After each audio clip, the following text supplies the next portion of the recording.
Hello friends, welcome to Chelli's kitchen. இன்றைக்கி mutton கொத்தி எடுத்துருக்கோம். இது எதனோட செய்ய போகிறோம் அப்படின்னா பீட்ரூட்டோட.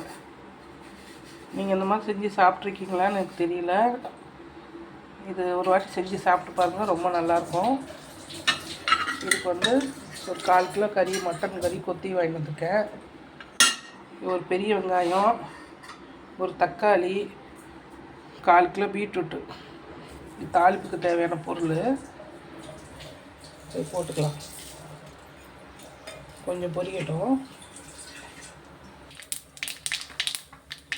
வெங்காயம் சேர்த்துக்கலாம்.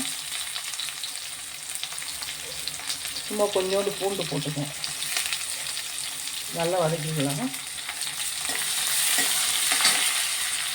கறி வேகும்போதே ஒரு தக்காளி பழம், கொஞ்சம் பெருசீரகம், இஞ்சியெல்லாம் போட்டு இது நான் வேக வச்சுருக்கேன். இதில் மஞ்சள்தூள், உப்பு, லைட்டாக உப்பு போட்டிருக்கேன். அதனால் இப்போ வதக்கும் போது இஞ்சி போடணுன்றதில்லை.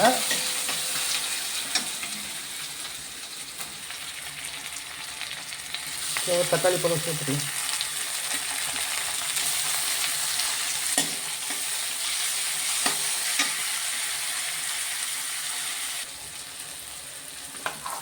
பீட்ரூட் சேர்த்துக்கலாம்.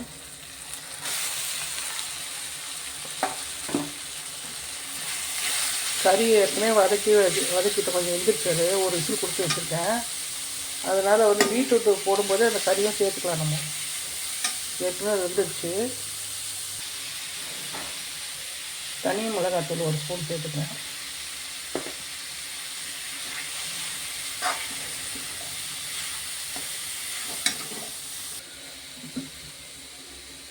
வேக வச்ச கறியை சேர்த்துக்கலாம்.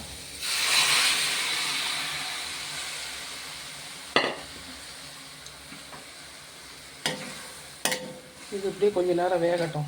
பீட்ரூட் வேகிற டைம் தான் இப்போ. ஏன்னா கறி வெந்துடுச்சு. இது அப்படியே சேர்ந்தாப்புல கொஞ்சம் நேரம் வேகட்டும். கொஞ்சம் உப்பு சேர்த்துருக்கேன். கடைசியில் பார்த்துட்டு சேர்த்துக்கலாம். ரொம்ப சூப்பராக ரெடி ஆகிடுச்சு. இதை சாதத்தூள் கூட போட்டு கட்டி சாப்பிட்லாம். ரொம்ப நல்லாயிருக்கும். ஒரு வாட்டி நீங்கள் ட்ரை பண்ணி பாருங்கள். இதுக்கு வெறும் ரசம் இருந்தால் போதும். சாதத்தை போட்டு பேசி சாப்பிட்டு கொஞ்சம் ரசம் ஊற்றி சாப்பிட்டா ரொம்ப அருமையாக இருக்கும். பீட்ரூட் சாப்பிடாதவங்க கூட இது மாதிரி செஞ்சு கொடுத்தா சாப்பிடுவாங்க.